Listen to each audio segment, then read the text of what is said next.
Hi, do you want to play some football with me?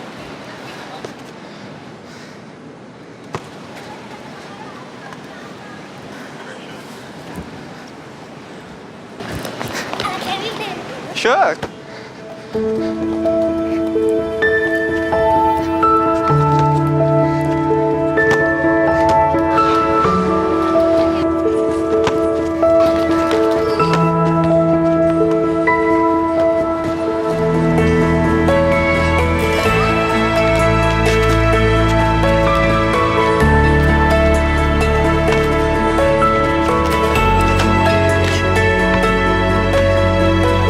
Hey, thanks, man. Fine. I hope some of you, not many of you, have watched that propaganda clip. It's been out there in the social media space in the last week or so. It's garnered quite a lot of views. And obviously it's a propaganda clip because it's been put out by the ministry and ourselves. But it's got a simple message. And the message is that fun brings people together. Paradoxically, the government therefore is getting very serious about fun. Sport is inherently social. It helps us express ourselves and to show off our prowess. Sometimes it's about being frivolous and just enjoying ourselves. Sometimes it's about more serious issues and how we represent ourselves. Sometimes, and if you recognize the jersey, you know I'm doing this especially this fall, it's about how we nurture the strength of the tribe. And sometimes about how we stand our ground. At other times, it's important how we relate to other tribes, even when these tribes are our fiercest rivals, and even if we've had a long history of battling with these tribes. I've been involved in sport practically all my life. That's not my photo. Unfortunately, I wasn't, as a primary school kid, good enough to be selected in the sport like this young man, obviously representing his school in rugby. I got co-opted into the choir. Not something I wished for, but at that time, youth festival was big and I got pinched and I sang and I got co-opted. But ironically, it allowed me to play more sport than I could have possibly played if I was selected into one particular CCA. And so in primary school, I played everything I could get my hands on. And I wasn't very good at any of them. The interesting thing about it was my swimming trunks of today is the same size as the swimming trunks I had when I was in primary school. But through sport, I learned about what it meant to be tenacious. I learned what it meant to persevere. I learned what it meant to work in teams. I learned what it meant to follow, to be teachable. I learned what it meant to lead. And as I grew up, it ignited my passions and gave me opportunities. The high cheekbones are not from me being slim and fit, it's from the wind. But if there's something that I learned in sport over time, was that you must dare to try if you're going to succeed in anything. And while I had a 36-inch waist in primary school and in secondary school I couldn't get the girls, things started looking up as I got older.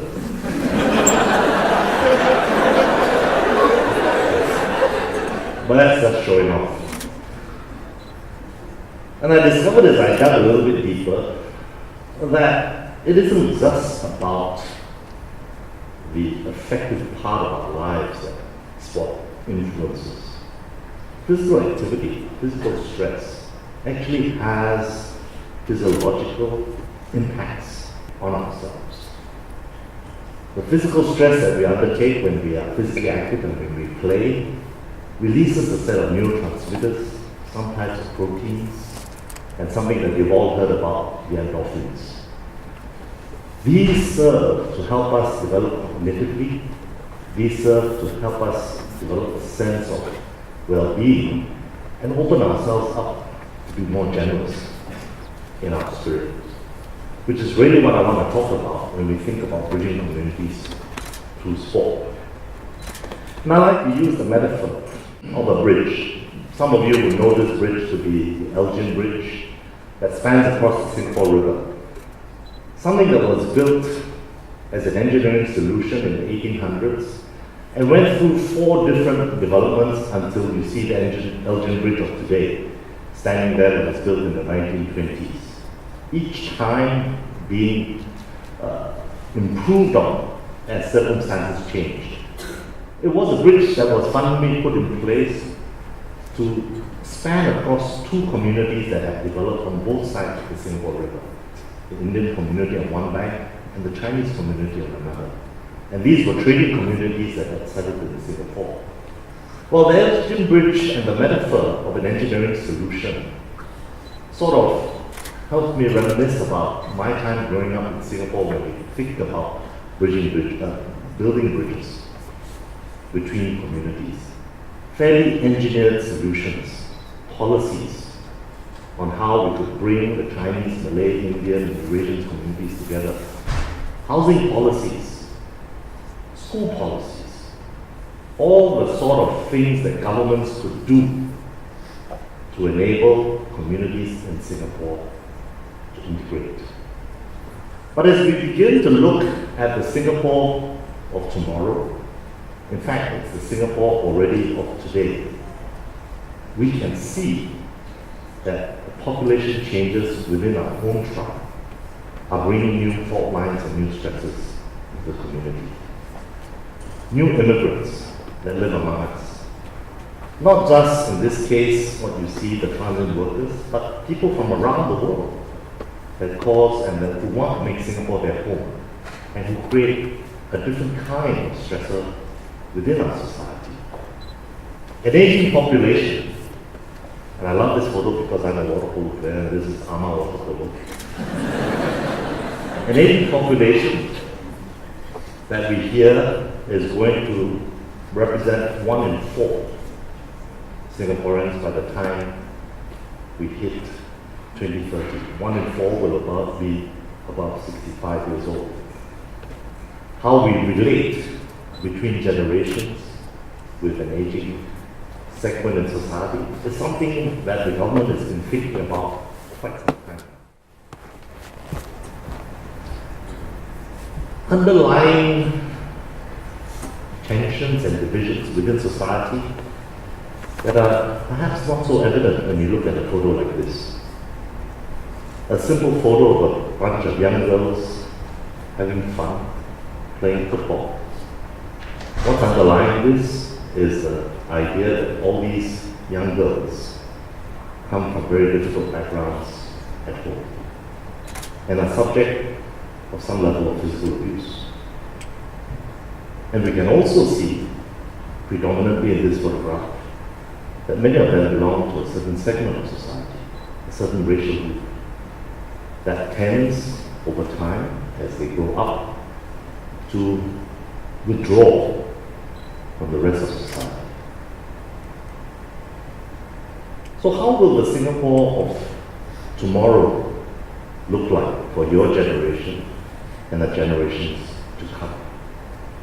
And all of us at Sports Singapore have been asking ourselves very fundamentally how we will contribute to this Singapore of tomorrow and how we will build bridges in our community through the power of sport.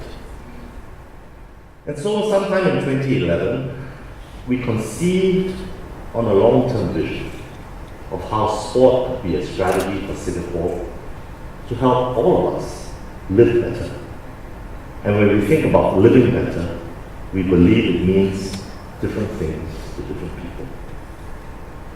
One of the key principles, though, is that when you want to achieve any kind of outcome, especially a social outcome, in dealing with the kind of complexity that engineering solutions cannot provide for, you do have to think about how you design for those outcomes.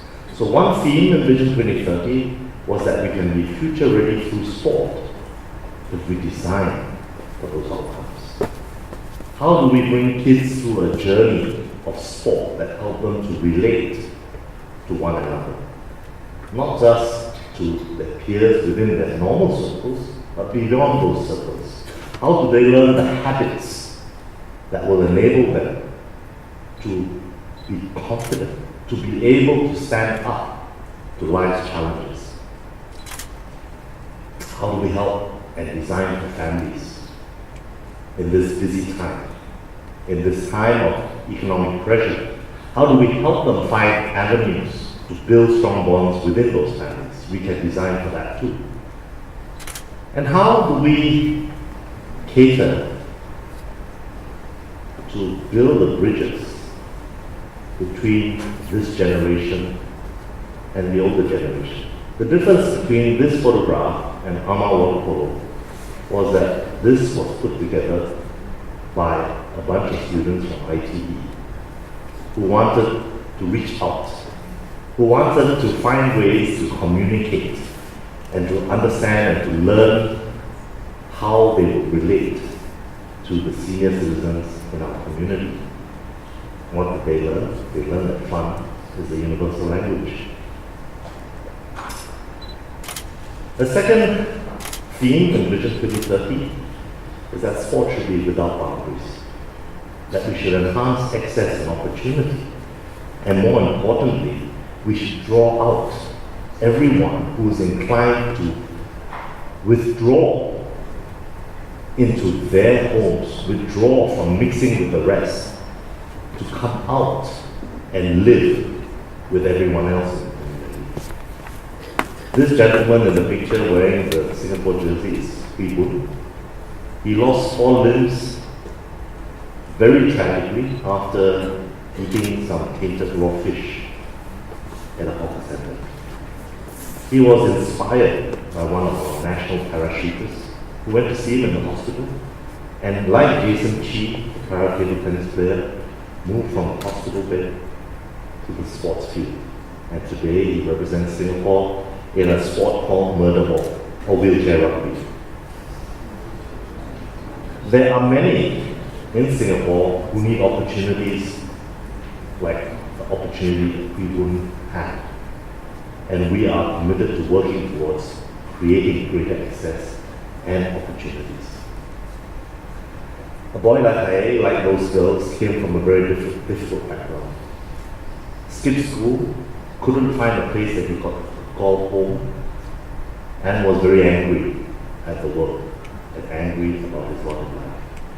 Sport helped to build a bridge with a mentor. Sport helped to build a bridge with the community and helped him see that there were many other people who had lifted themselves out from their situation and that he could do so too. And now he's a committed volunteer, an award winner, and a leader in SCDF. This is an ACS boy, another water polo player, man after my own heart, who took the step forward to reach out to the migrant workers, to design a program, a sport program, that would bring Singaporeans together and reach out to express appreciation. Sport should be without boundaries. And finally, we think about it as a national language. A language, as I said very early on, helps us to express ourselves, helps us to affirm our identity in a very globalized city.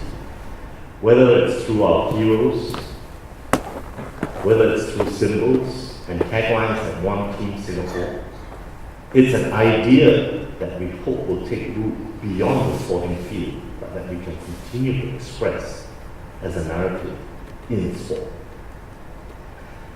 And it's also not just about these symbols and these heroes, but the values that we put on display. As I said very early on, it's about how we deal and how we relate to our rivals when we think about bridging these communities. So how will we help the generation of tomorrow begin to understand the challenges that Singapore has and provide them opportunities to learn through their journey in sport what it means to be a bridge in their community? A simple idea from a group of football enthusiasts to say that let's not just do everything among Singaporeans this National Day.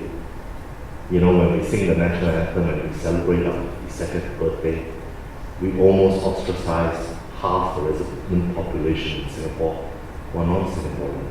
And so they came up with a simple idea called Singapore United.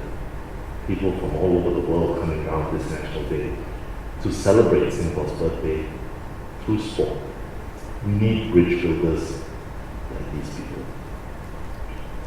And so as we move forward and we begin to think about Singapore of the future, a lot of what we aim to do in Sports Singapore has got to do with our heart, with how we use the power of our passion, we use the power of play and the power of fun to bring us together and open our hearts out to the people who are not like us. I came from the ACS family, and I grew up in this family believing that all of us contribute beyond ourselves and live a life of significance. I urge all of you accents in this room to likewise go beyond the sphere of our own lives to ask ourselves how we can become bridge builders for the future. God be the glory, the best is yet to be. Thank you, Mr. Lim, for that inspiring message.